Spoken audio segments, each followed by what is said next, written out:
You ask Tiger to solve. This deals with linear equations with one unknown.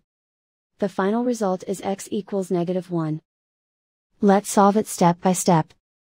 Simplify the expression. Expand the parentheses. Simplify the arithmetic. Multiply the coefficients. Group all x terms on the left side of the equation. Add x to both sides. Group like terms. Simplify the arithmetic. Group like terms. Simplify the arithmetic.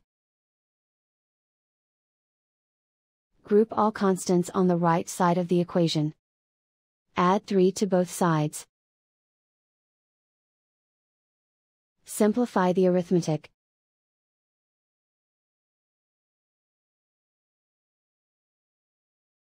Isolate the x. Divide both sides by -17.